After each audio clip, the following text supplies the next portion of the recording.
2030 여러분 만나서 반갑습니다.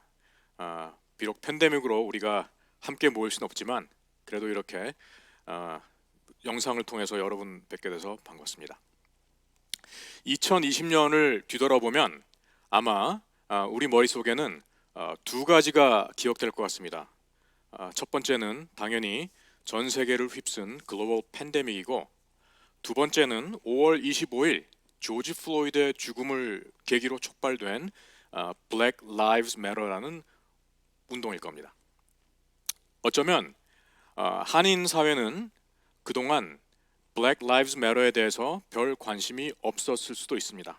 그런데 지난 여름 미국 대도시 대부분을 흔들었던 시위 기간 동안에 루링이 있었고, 그런 가운데 지금 화면에 보시는 것처럼 시카고에 있는 많은 한인 업소들도 약탈을 당했습니다. 어쩌면 흑백 인종 갈등의 주변부에 있다고 생각했던 우리 한인들이었는데, 지난 20세기의 LA 라이엇과 마찬가지로 그 인종 갈등의 한 가운데로 우리 한인들이 있게 되었습니다. 그래서 오늘 이 시간 여러분들과 함께 우리 한인 크리스천들이 이 Black Lives Movement에 대해서 어떤 태도를 가지고 어떻게 접근해야 될지를 함께 고민을 하고 싶습니다. 첫 번째로 우리가 인정해야 될 것은 일단 아프리카계 미국인들을 대하는 우리 한인들에게는 많은 편견이 있다는 겁니다. 그 편견이 어디에서 오는지를 먼저 생각할 필요가 있습니다. 1세나 1.5세의 경우, 즉 한국에서 성장한 경험이 있는 사람들은 첫 번째 아프리카계 미군을 만난 것이 주한 미군으로 주둔하게 된 병사들입니다. 여러분도 아시는 것처럼 사병으로 미국에 오는 친구들은 가난한 동네 아니면 루럴 에리아에서 리크루트된 친구들입니다.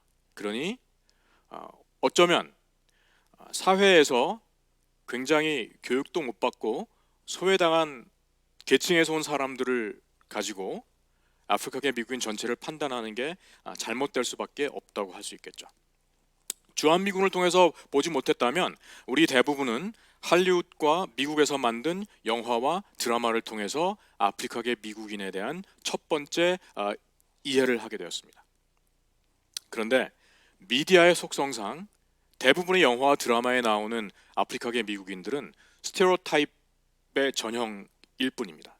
그래서 우리가 즐겨본 영화와 드라마에 나오는 사람들은 범죄자 아니면 엔터테이너 아니면 애슬릿, 이 정도였다는 겁니다. 그리고 미국에 왔는데 저와 여러분이 살고 있는 미국이란 나라는 백인이 주도하는, 백인이 파워와 헤게모니를 쥐고 있는 나라입니다. 그리고 저와 여러분이 만나본 아프리카계 미국인들은 아프리카계 미국인들의 커뮤니티에서 지극히 제한된 일부에 지나지 않는다는 겁니다. 특별히 1세들의 경우 드라이 클리너나 혹은 뷰티 서플라이나 혹은 컨비니언스 스토어를 통해서 만나게 된 사람들은 당연히 우리 한인들의 비즈니스 대부분이 위치해 있는 빈민가에 사는 주민들로 제한될 수밖에 없고, 그래서 그들과의 인터랙션을 통해서 갖게 되는 부정적인 이 이미지가 결국 우리 한인 이민자들이 아프리카계 미국인에 대해서 편견을 갖게 되는 주 이유라고 생각을 할 수 있습니다. 그런데 여기에 한 가지 더 덧붙여지는 게 결국 미국 주류 사회에서 만들어낸 모델 마이너리티라는 신화입니다. 미국의 빈민가에 사는 아프리카계 미국인들이 미국 정부에 재정적으로 부담이 되다 보니까 이분들이 동양계 이민자들, 특별히 한국, 중국 이민자들을 가리키면서 이렇게 얘기했습니다. 저 사람들은 이민자로 와서 정말 1세대가 지나기 전에 비즈니스를 일구고 그 자녀들은 이미 로이어와 닥터가 됐는데 당신들은 뭐 합니까? 라고 아프리카계 미국인들에게 무시했고, 그리고 우리들을 이렇게 칭찬하는 것처럼 했다는 겁니다. 그런데 사실 그거는 이민 온 동양인들 대부분은 고학력자이거나 혹은 굉장히 성공해야 되겠다는 동기가 확실한 사람들이라는 것. 그리고 빈민가에 있는 아프리카계 미국인들은 이제 앞으로 보겠지만 400년이 넘도록 차별과 그리고 압제에 시달렸던 사람들이라는 것을 무시하는 행위라는 것을 기억할 필요가 있습니다. 그래서 먼저 아프리카계 미국인들이 왜 지금 그렇게 어렵게 살고 있는지, 특별히 빈민가에 있는 분들이 왜 희망 없는 삶을 살고 있는지를 여러분과 함께 살펴보려고 합니다.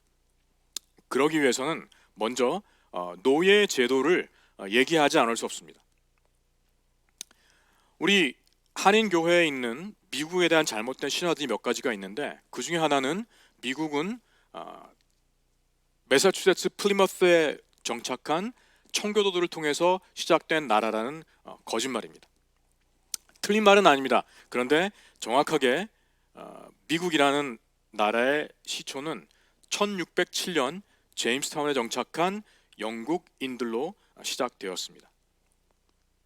그들은 대부분 범죄자였고 감옥에 있을 건지 아니면 신대륙에 가서 개척을 할 건지를 선택할 수 있는 기회를 받았고, 그래서 그들은 감옥에서 썩느니 차라리 모험을 하겠다고 선택한 사람들이었고, 그들과 함께 온 기회를 찾는 모험가들이었습니다. 그런데 제임스타운의 첫 정착민들이 자리를 잡고 나서 그렇게 오랜 세월이 지나지 않아 1619년 아프리카 노예들이 제임스타운에 들어오게 됩니다. 참고로 우리가 알고 있는 메이플라워는 1621년에 도착을 했습니다.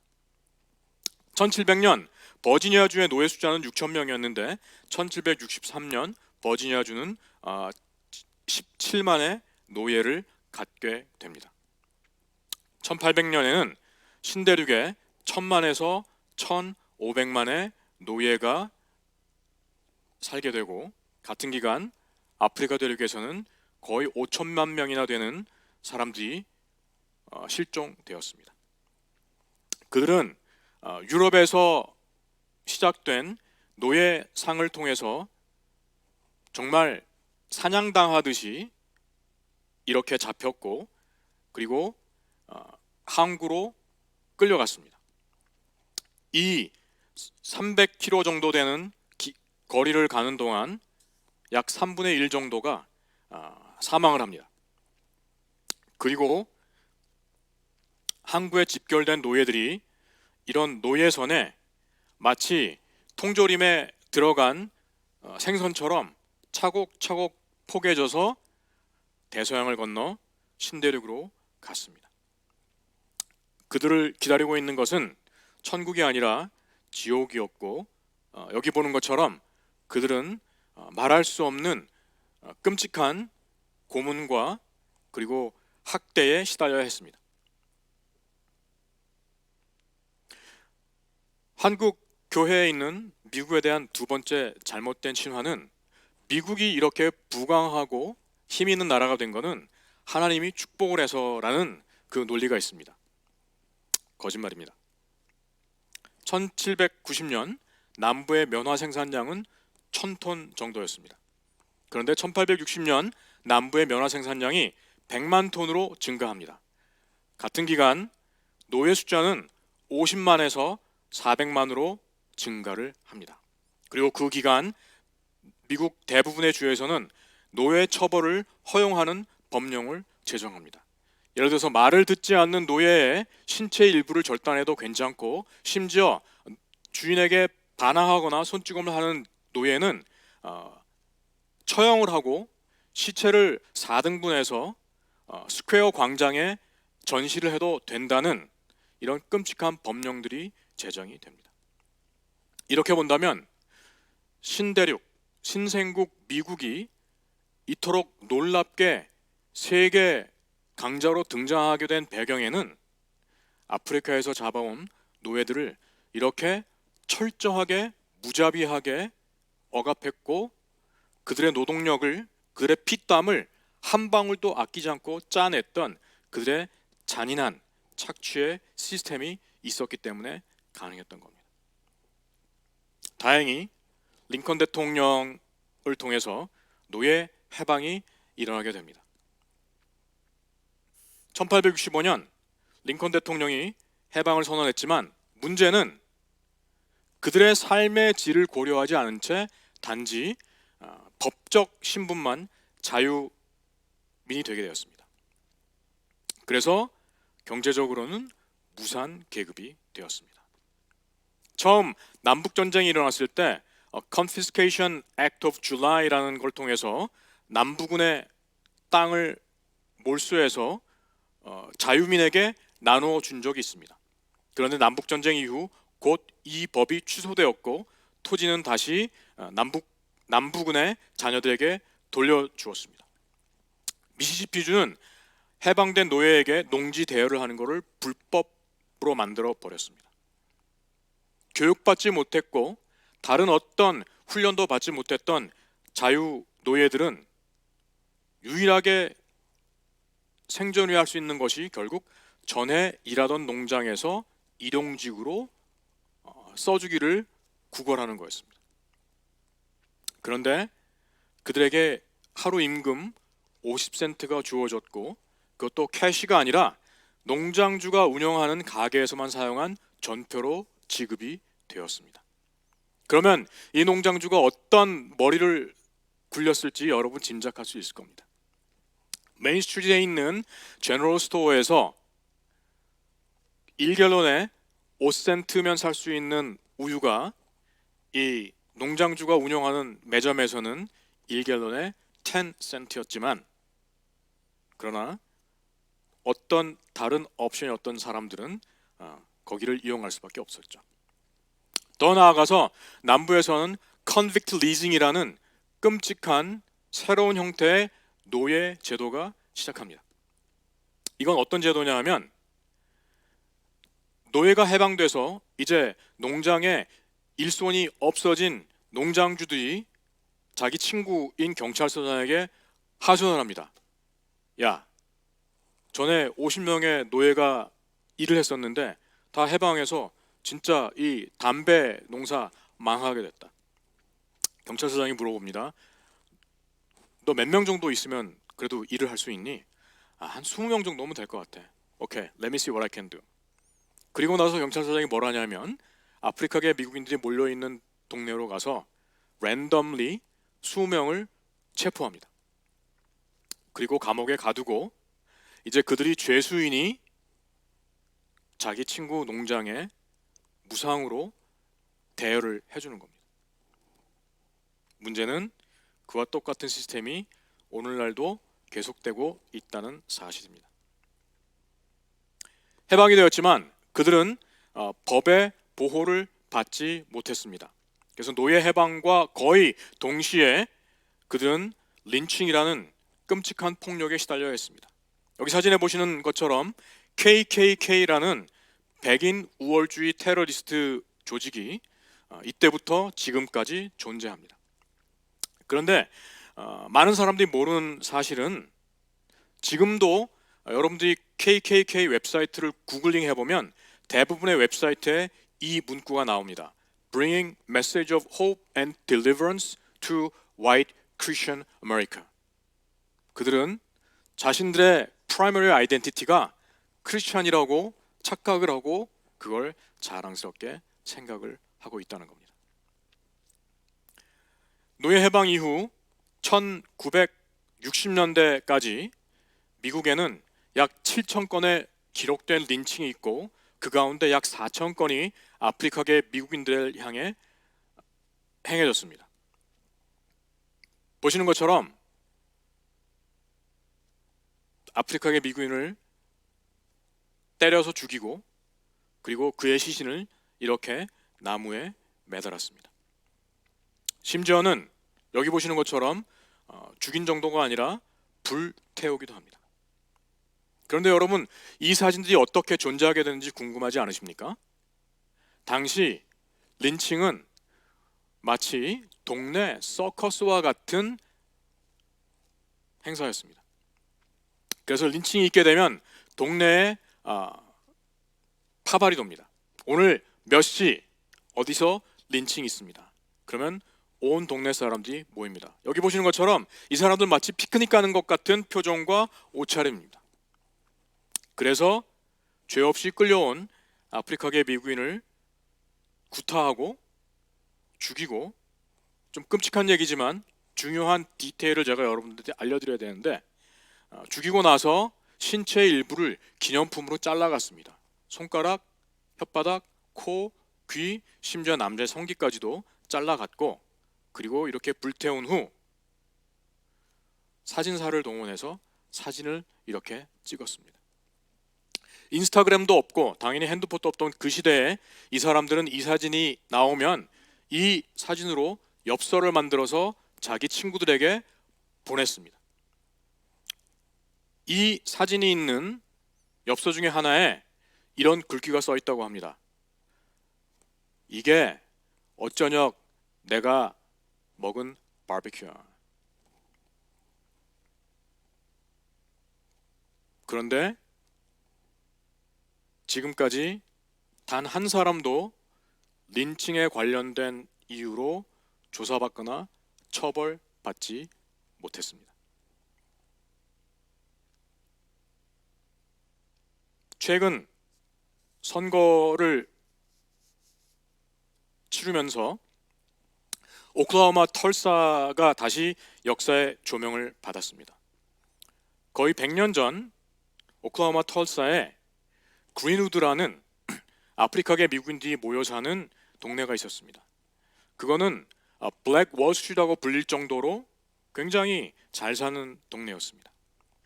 그런데 5월 말 시내에서 엘리베이터 안에서 한 아프리카계 미국인이 백인 아가씨의 발을 밟는 사건이라 합니다. 그런데 그 일이 과장되고 부풀어져서 검둥이가 백인 아가씨를 추행하려고 했다는 거짓말로 부풀고, 이에 격노한 백인들이 총을 들고 심지어는 폭탄을 들고 이 동네로 가서 약탈했고 방화했고 살인을 했습니다. 정확한 통계는 아직도 나오지 않았지만 약 300명 정도가 사망을 한 걸로 알고 있고, 보시는 것처럼 30몇 블락에 있는 몇천 가구의 집, 병원, 학교, 도서관, 심지어 교회마저도 불탔고, 이 그린우드는 이후로 재건되지 못했습니다. 그런데 역시 아직도 한 사람도 이 범죄로 인해 처벌받지 못했다는 겁니다. 70년대로 넘어옵니다. 그때도 흑백 분리가 있었습니다. 보시는 것처럼 백인을 위한 음수대가 따로 있었고 유색인종을 위한 음수대가 따로 있었는데, 수준이 더 이상 여러분께 말씀드리지 않아도 어떤지를 아실 거라고 생각합니다. 대부분의 음식점에는 이런 사인들이 붙었습니다. We serve whites only, no Spanish or Mexican. 당연히 no black이고, 어떤 주에 가면 no Chinese라는 사인도 붙어 있었습니다. No Korean이 붙어 있지 않은 유일한 이유는 1970년대 이전에 한인 이민자의 숫자가 워낙 적었기 때문입니다. 버스도 이렇게 흑, 백이 나뉘어 탈 수밖에 없었습니다. 그래서 1960년대부터 민권운동, Civil Rights Movement가 일어납니다. 학교를 인종으로 차별하는 게 불법 위헌이라고 해서 린든 존슨 대통령이 이제 그 학교를 인티그레이트합니다. 이 유명한 사건이 리틀 락 9이라는 사건인데, 아르칸소주의 리틀 락에 있는 센트럴 하이라는 고등학교에 아프리카계 미국인 고등학생 9명을 보내기로 했습니다. 그런데 첫 등교하는 날 시 전체에 라이엇이 있어서 린든 대통령이 연방군을 급파했고, 그리고 군인이 탱크를 앞세우고 학생들을 학교로 데려가야만 했던 긴박한 상황이었습니다. 그때 9명 중에 하나인 이 여학생이 지각을 해서 혼자 걸어가고 있었는데 이 학생을 둘러싸고 수많은 백인들이 입에 담지 못할 욕을 퍼부었고, 제가 여러 해 전에 리틀락에 가서 이분의 손녀딸을 만났는데 이분은 아직까지도 그때 트라우마를 극복하지 못했다는 얘기를 듣기도 했습니다. 아프리카계 미국인들은 그들의 인권을 위해서 비폭력 저항을 했고, 그들을 향해 백인들은, 경찰들은 무자비한 폭력으로 압제했지만, 그러나 마틴 루터 킹 주니어와 말콤 X와 같은 위대한 지도자들의 리더십을 통해서 이 운동은 성공을 했고, 그래서 마침내 유색인종에게도 투표권이 주어졌고 자유가 주어졌습니다. 그래서 어쩌면 많은 분들은 그래서 이제 더 이상 차별이 없다고 생각할 수도 있습니다. 그러나 차별은 아직도 계속되고 있습니다. 그 중에 하나가 레드라이닝이라는 제도입니다. 이 제도는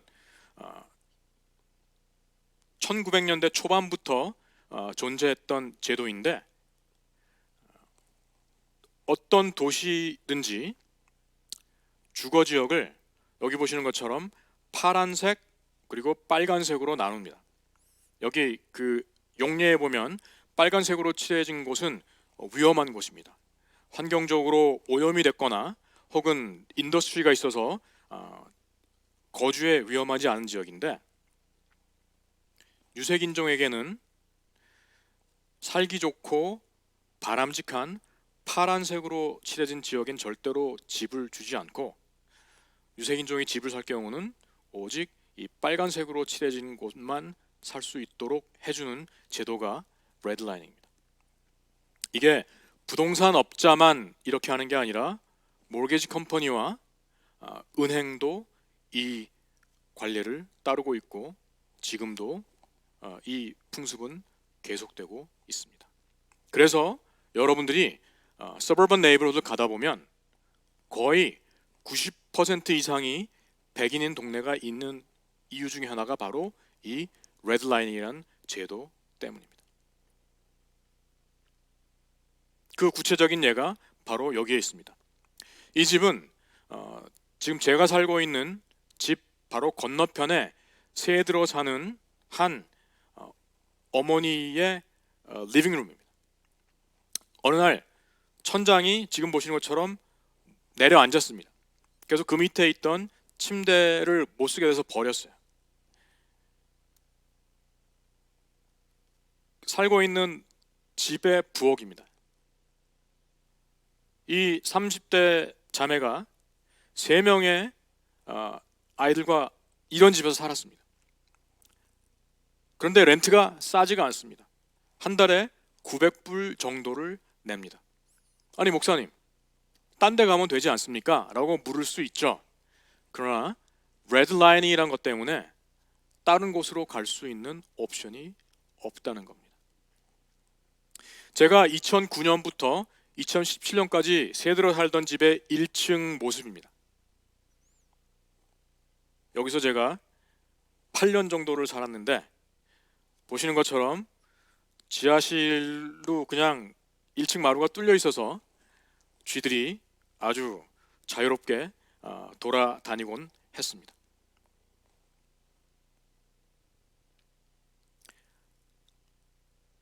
It's expensive to be poor라는 표현이 있습니다. 보통 사람들이 생각하기에 가난한 사람들은 다 그냥 싸구려만 사서 살 거야 라고 생각을 하는데, 미국의 유통 구조가 그렇지가 않습니다. 간단한 예로 여러분들이 그냥 바를 월어 이 24개 한 케이스를 사기 위해서 대부분의 여러분들은 월마트를 가거나 혹은 카스코 같은 박스형 스토어를 갈 겁니다. 그러면 거기에 제네릭 브랜드는 그 케이스 하나에 4불에서 5불입니다. 그런데 최근까지도 저희 동네 코너 스토어에서 그런 물 한 케이스를 16불에 팔았습니다. 자동차가 없는 대부분의 저희 동네 이웃들, 크레딧 카드가 없는 저희 이웃들은 옵션이 없기 때문에 속는 줄 알면서도 그런 돈을 낼 수밖에 없다는 겁니다. 대부분의 한인들이 모르는 것 중에 하나가 체크 캐싱이라는 비즈니스입니다. 여러분들은 대부분 체크인 어카운트가 있어서 체크를 받으시면 당연히 체크인 어카운트에 넣을 겁니다. 그런데 체크인 어카운트가 공짜가 아닙니다. 대부분의 은행은 한 달에 10불에서 15불의 수수료를 요구하고, 수수료를 웨이브 받으려면 그 여러분 어카운트에 최소한 300불에서 500불의 밸런스를 항상 유지를 하셔야 됩니다. 그런데 통계에 의하면 빈민가에 사는 사람들은 이머전시가 있을 때 어디서 캐시 300불을 구할 수가 없다고 합니다. 그러니 대부분의 제 이웃들은 체킹 어카운트를 가질 수가 없습니다. 그래서 그곳에 번식하는 것이 체크 캐싱이라는 이 사설 금융 기관입니다. 여기서 퍼스널 체크를 캐시아웃 하려면 보통 10%에서 15%의 수수료를 제한합니다. 심지어 government issue check 같은 경우도 3%에서 5%의 수수료를 제외합니다. 그야말로 도둑질 같은 일인데 다른 옵션이 없는 제 이웃들은 여기를 이용할 수밖에 없다는 거죠. 더 심각한 거는 아프리카계 미국인을 범죄인으로 만드는 미국의 형법 시스템입니다. 미셸 알렉산더라는 크리스천 리걸 스칼라가 여러 해 전에 The New Jim Crow라는 책을 썼습니다. 이 책의 주장은 미국의 형법이 인종차별주의적이라는 겁니다. 간단한 예를 말씀드리겠습니다. 형법 중에 마약 소지죄라는 게 있습니다. 경찰이 신문을 했는데 그 사람의 몸에서 마약이 발견된 경우 그에게 기소할 수 있는 죄목이죠. 그런데 어떤 사람이 마약 소지로 걸렸을 때 법적으로 최소 구형량이 있습니다. 미니멈 mandatory minimum sentence라는 게 있습니다. 그게 5년입니다. 그런데 어떤 사람이 크랙이라는 마약을 갖고 있을 때 mandatory minimum 5year를 받으려면 그 사람 몸에서 5g의 크랙만 찾으면 됩니다. 그런데 코케인이 발견될 경우 미니멈 5년을 구형받으려면 얼마나의 양을 갖고 있었는지 아십니까? 50g도 아니고 100g도 아니고 자그마치 500g입니다. 아무 생각 없이 들으면 so what 그럴 수 있습니다. 그런데 크랙을 사용하는 사람의 소셜, 이코노믹, 레이셜 백그라운드와 코케인을 사용하는 사람의 경제적 그리고 인종을 생각해 보면 이게 얼마나 레이시스트인지 알 수 있을 겁니다. 크랙은 가난한 빈민들이 사용하는 마약이고 코케인은 돈이 있고 성공한 전문직 종사들이 사용하는 약입니다. 더군다나 중간 마약상이 아닌 다음에 어떤 사람이 500g이나 되는 양의 코케인을 들고 돌아다닐 이유가 전혀 없다는 겁니다. 그래서 지금 미국 인구의 아프리카계 미국인이 차지하는 비율이 약 16% 정도밖에 안 될 텐데 지금 미국 재소자 인구의 40%가 아프리카계 미국인인 이유가 바로 이렇게 불공평한 인종주의적인 법률 때문이라는 겁니다. 13th라는 넷플릭스에서 제작한 다큐멘터리도 있습니다. 책을 읽기가 부담스러우신 분들은 한번 이 다큐멘터리를 보시기 바랍니다. 제가 아까 노예 해방 이후에 convict leasing이라는 사악한 제도가 생겼다고 그랬는데, 그리고 나서 제가 그 제도가 지금도 계속된다고 말씀드렸습니다. 지금도 전 세계에서 가장 높은 prison population을 갖고 있는 미국이 미국의 대기업들에게 이 수인들의 노동력을 제공하고 있습니다. Fortune 500 그룹에 속하는 대부분의 기업들이 오늘도 프리즌 인메이트의 노동력을 이용해서 그들의 제품을 만들고 있습니다. 맥도날드, 월마트, 세덱소, 심지어 빅토리아스 시크릿 같은 회사들이 이들의 노동력을 이용하고 있습니다. 얼마나 받는지 아세요? 가장 많이 주는 데가 시간당 75센트입니다. 이렇게 싼 노동력은 중국에는 이미 없고, 베트남에도 없고, 엘살바도르도 없고, 아프리카에도 없습니다. 어쩌면 그래서 그 기업들의 탐욕이 그들의 프로핏을 증가시키기 위해서 세계에서 가장 많은 프리즌 파퓰레이션을 유지하고 있고, 지금도 계속 감옥을 새롭게 짓고 있는지도 모른다고 많은 학자들이 주장을 하고 있다는 것 기억하시기 바랍니다. 자, 그러면 중요한 질문을 우리가 한번 생각해 봐야 될 것 같습니다. 근데 왜 우리가 지금 이 이슈를 다뤄야 되지? 목사님, 아니 2030이라서 은혜를 받기를 원하는데 왜 그런 얘기를 합니까?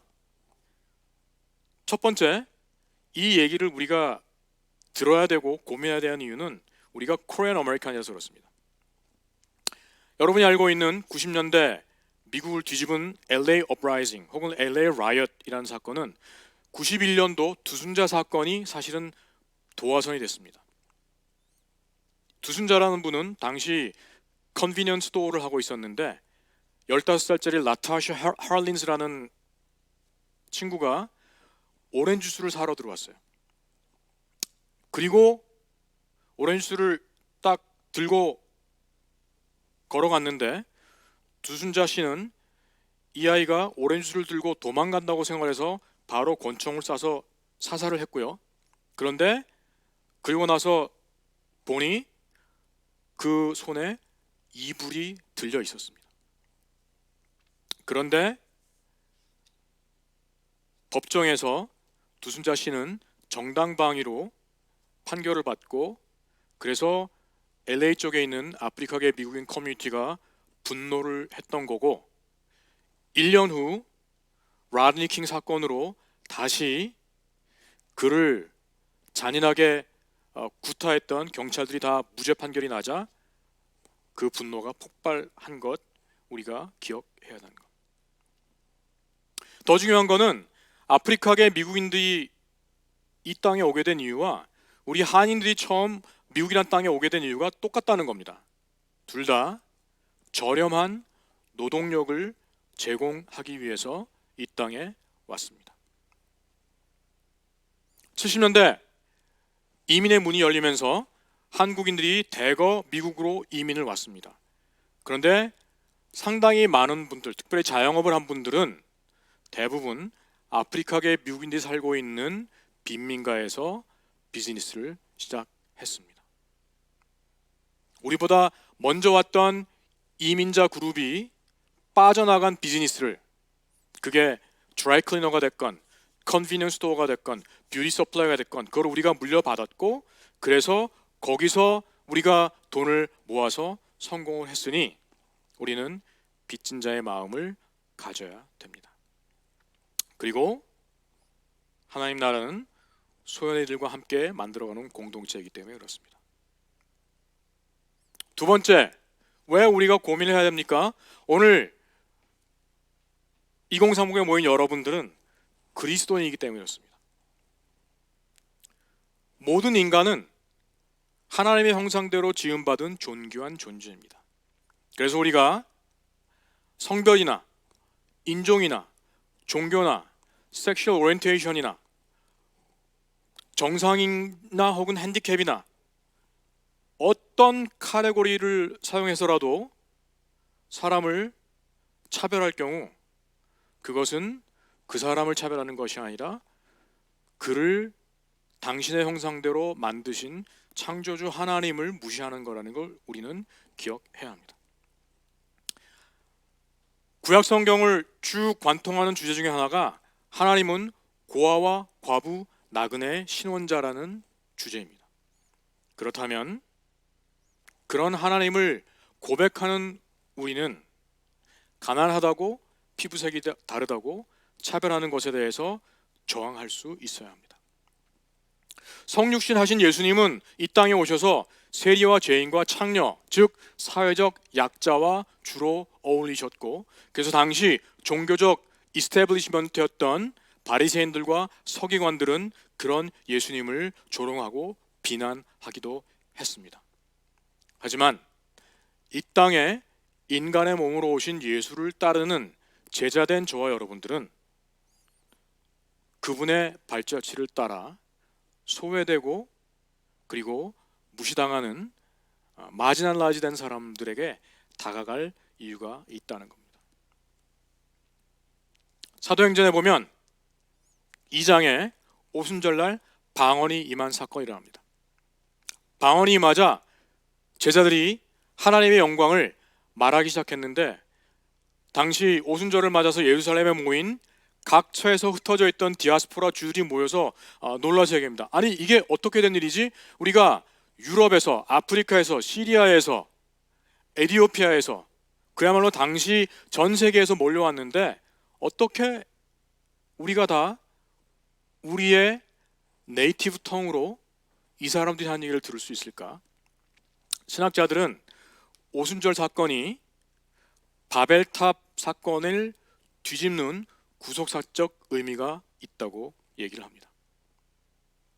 하나님의 나라는 분열과 오해와 증오를 다 없애고, 그래서 구원받은 새로운 신인류를 만드는 구속사적인 사건이고,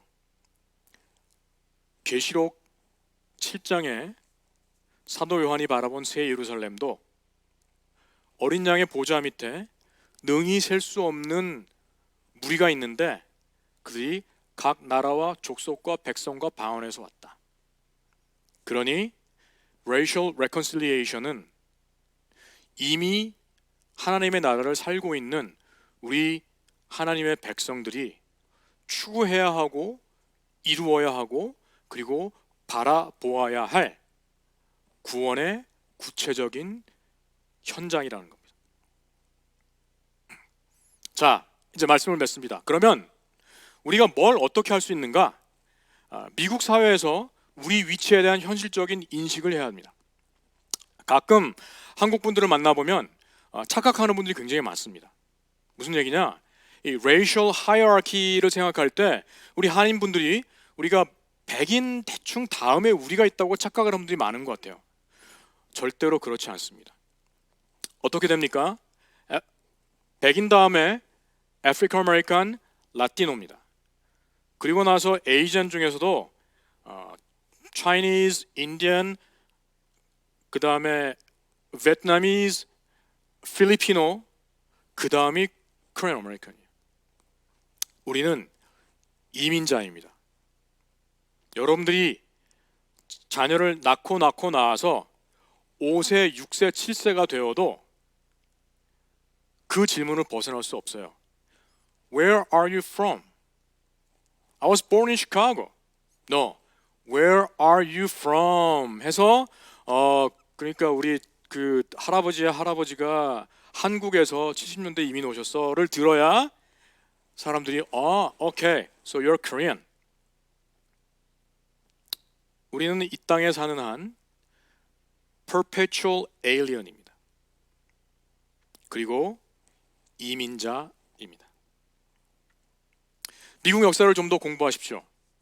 미국이라는 나라가 어떤 나라인지, 어떻게 백인들의 파워 헤제모니를 유지하기 위해서 레이스라는 사실은 허구적인 개념을 들여와서 아직까지 이 사회를 유지하고 있는지를 이해해야 합니다. 그리고 관계 형성을 위한 노력을 해야 됩니다. 그냥 저 학교 다닐 때 옆에 친구가 아프리칸 아메리칸에서 이런 얘기 말고 구체적으로 나와 함께 21세기를 살아갈, 그리고 점점 레이시즘이 첨예하게 대체하는 이 시대에 racial reconciliation을 이루기 위해서 아프리카계 미국인, 라틴스 혹은 다른 에이시안 아메리칸들과 관계 형성을 위한 노력을 해야 합니다. 그리고 그들과 함께 하나님의 나라를 이루는 파트너 관계를 이룰 필요가 있습니다. 우리가 최근 뉴스를 통해서도 알지만 미국뿐만 아니라 유럽에도 하나님의 정의와 그리고 하나님의 평화가 그 어느 때보다 절실한 시대가 되었습니다. 아프리카에 중동의 평화가 없으면 유럽과 미국에도 평화가 있을 수가 없습니다. 북한의 평화와 공의가 이루어지지 않으면 대한민국에도 평화와 공의가 이루어질 수 없습니다. 좋건 싫건 우리가 이번 팬데믹을 통해서 본 것처럼 우리는 이미 글로벌 커뮤니티에 살고 있습니다. 그렇다면 하나님을 따르는 우리는 이제 인종화합을 우리 앞마당, 뒷마당에서 이루는 노력을 할 필요 있다고 생각합니다. 함께 기도하겠습니다. 고아와 과부, 나그네의 보호자 되시는 하나님, 이번 2020년 2030 집회에 또 많은 사람들이 이렇게 함께 온라인으로 참석하게 하시니 감사를 드립니다. 정말 아직도 저희가 우리 주변에서 인종 갈등을 겪고 있습니다. 주님, 더 양극화되지 않도록 여기 있는 형제 자매들 자기가 있는 곳에서 racial reconciliation을 위하여서 노력할 수 있도록 도와주시고, 그것이 이 땅에 하나님 나라를 이루는 길임을 깨닫게 하옵소서. 주님, 먼저 내 안에 있는 레이시즘과 편견을 보게 하시고, 그래서 복음을 통해 우리가 함께 공존할 수 있는 평화와 정의가 다스리는 공동체를 만들기 위해 노력할 수 있도록 저희를 하나님의 사람으로 또 세상으로 나아가게 하옵소서. 예수님의 이름으로 간절히 기도드렸습니다. 아멘.